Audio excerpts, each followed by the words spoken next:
পশ্চিম এশিয়ায় যুদ্ধের 28 দিনেও ইরানের হামলা তীব্র। ইসরায়েলের নেগেভ, দিবোনা, ডেড সিতে মিসাইল হানা, বাহরিন, কুয়েত, কাতারে বিস্ফোরণের আওয়াজ শোনা গিয়েছে।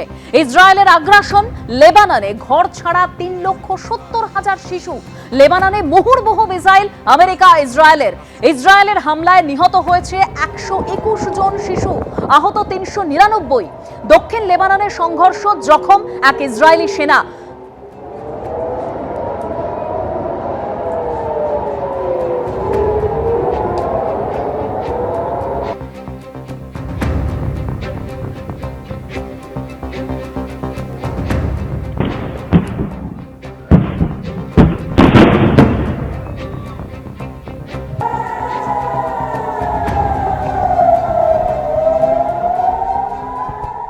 পশ্চিম এশিয়ায় যুদ্ধ, দেশের জ্বালানি সংকট, আর এই পরিস্থিতিতে ইতিমধ্যেই যে তথ্য আসছে, দেশে কোনো ধরনের লকডাউন হবে না। ভোটমুখী 5 রাজ্য ছাড়া সব রাজ্যের মুখ্যমন্ত্রীদের সঙ্গে যে বৈঠক ছিল আজ প্রধানমন্ত্রীর, সেই বৈঠকেই বার্তা দিয়েছেন প্রধানমন্ত্রী নরেন্দ্র মোদী, এরকমই সূত্রের খবর। পশ্চিম এশিয়ায় যুদ্ধের জেরে জ্বালানি তেলের সংকট, জরুরি বৈঠক করেন আজ প্রধানমন্ত্রী নরেন্দ্র মোদী। টিম ইন্ডিয়ার মতো একজোট হয়ে কাজ করতে হবে, বার্তা দিয়েছেন নরেন্দ্র মোদী, সূত্রের খবর।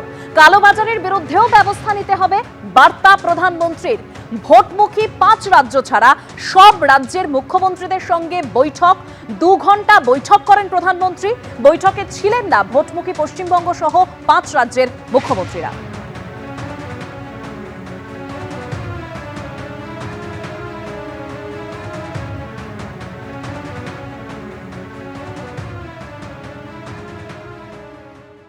আজই দ্বিতীয় দফার সাপ্লিমেন্টারি লিস্ট প্রকাশিত হতে চলেছে, কিন্তু এখনো পর্যন্ত যা খবর, তৃণমূলের 11 জন প্রার্থী এখনো বিবেচনাধীন। হাইকোর্টে প্রধান বিচারপতিকে তৃণমূলের তরফে ইমেলও করা হয়েছে। আরো বিস্তারিত জানবো আমাদের প্রতিনিধি কৃষ্ণেন্দু অধিকারীর কাছ থেকে। কৃষ্ণেন্দু, দেখো, আজকেই তৃণমূলের তরফে হাইকোর্টের প্রধান বিচারপতিকে একটা ইমেল করা হয়েছে এবং ইমেল করে একাধিক বিষয় উল্লেখ করা হয়েছে। এবং তাদের প্রধান বিষয় হচ্ছে যে তৃণমূল কংগ্রেসের যেহেতু প্রার্থী তালিকা, সমস্ত প্রার্থী তালিকায় ঘোষণা হয়ে গেছে, সেই প্রার্থী তালিকার মধ্যে 11 জন এমন প্রার্থী আছেন যাদের নাম এখনো বিবেচনাধীন। তুমি জানো যে এমনিতেই খবরে যেটা প্রকাশিত হয়েছে, শশী পাঁজা বা কাজল শেখ বা সাথী খন্দকার, জাকির হোসেন, বাইরন বিশ্বাস, এমন অনেক বিধায়ক পদে যারা লড়ছেন, এবার যারা প্রার্থী হয়েছেন, তারা নাম বিবেচনাধীন। তৃণমূলের তরফ থেকে একটা দীর্ঘ চিঠি ইমেল করে চন্দ্রিমা ভট্টাচার্য, রাজ্যের মন্ত্রী এবং তিনিও প্রার্থী, এবার তিনি চিঠি লিখেছেন কলকাতা হাইকোর্টের প্রধান বিচারপতিকে। এবং তিনি যেটা উল্লেখ করছেন যে এই যে 152টা কেন্দ্রে ভোট হওয়ার কথা 23 তারিখ, এবং সেই 23 তারিখ যে ভোট হওয়ার কথা, সেই 23 তারিখে ভোটের জন্য 6 তারিখ মানে 6ই এপ্রিল মনোনয়নপত্র দাখিলের শেষ দিন। সুতরাং তার আগে যাতে এই তালিকা প্রকাশিত হয়, বা 142টা কেন্দ্রে যে মনোনয়নপত্র ভোটের জন্য যে মনোনয়নপত্র দাখিলের শেষ দিন হচ্ছে 9 এপ্রিল, যে ভোটটা হবে 29 এপ্রিল এবং আগের ভোটটা হবে 23 এপ্রিল। সেই ভোটের আগে মনোনয়নপত্র দাখিল করার জন্য প্রার্থীকে তো ভোটার তালিকায় নাম থাকতে হবে, সেই তালিকা যাতে প্রকাশিত হয়। চিঠিতে এটাও উল্লেখ করা হয়েছে যে সুপ্রিম কোর্টের 20 ফেব্রুয়ারি যে অর্ডার, সেই অর্ডার উল্লেখ করে যে যারা বিচারাধীন, তাদের সেই বিচারাধীনের বিষয়ে জেলা জজরা বা বিচারকরা তারা এই নিষ্পত্তি করবেন। এবং তুমি জানো যে ইতিমধ্যে 60 লক্ষের সেই নিষ্পত্তি হয়েছে, 60 লক্ষের মধ্যে কিছু নিষ্পত্তি হয়েছে 30 লক্ষের মতো। এবং আজকে তৃণমূলের তরফে যেটা দাবি করা হচ্ছে যে যা নিষ্পত্তি হয়েছে, যাদের মধ্যে একটা বড় অংশ বাদ গেছে, তৃণমূলের তরফ থেকে সেই সংখ্যার দাবি করা হয়েছে যে 3,16,000 বাদ গেছে 890, সেই সমস্ত তালিকাটা প্রকাশ করা হোক এবং প্রয়োজনে দৈনিক তালিকা প্রকাশ করা হোক।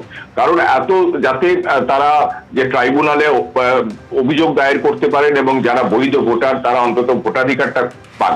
এবং সেই প্রসঙ্গে তৃণমূলের তরফে চিঠিতে উল্লেখ করা হয়েছে যে তাদের 11 জন প্রার্থী এবার বিচারাধীন তালিকায় আছেন। সেই 11 জন প্রার্থী বিচারাধীন যেহেতু আছে, তারা মনোনয়নপত্র কি করে দাখিল করবেন তা নিয়ে একটা সংশয় তৈরি হয়েছে।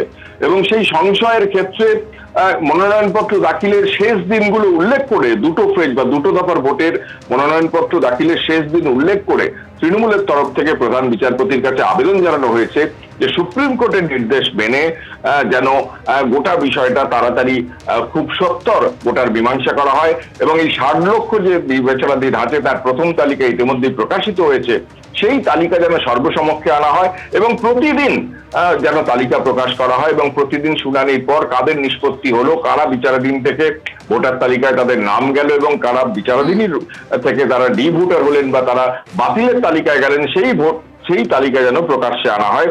এই মর্মে তৃণমূলের তরফ থেকে চিঠি দেওয়া হয়েছে হাইকোর্টের প্রধান বিচারপতিকে এবং এটাও আপিল করা হচ্ছে সুপ্রিম কোর্টের নির্দেশকে উল্লেখ করে যে সুপ্রিম কোর্ট যেহেতু বলেছে যে কোনো বিষয়ে এই বিষয়ে নিষ্পত্তির ব্যাপারে হাইকোর্টের বিচারপতির কাছে তারা আবেদন করতে পারেন, সেই আবেদনের স্বাধীনতা থাকছে, সেই স্বাধীনতার বশেই রাজ্যের মন্ত্রী চন্দ্রিমা ভট্টাচার্য, অর্থাৎ যে বিষয় সামনে আসছে তৃণমূলের 11 জন প্রার্থী এখনো বিবেচনাধীনের তালিকায়, তাই তারা মনোনয়নপত্র কিভাবে জমা দেবেন তা নিয়ে সংশয় তৈরি হয়েছে।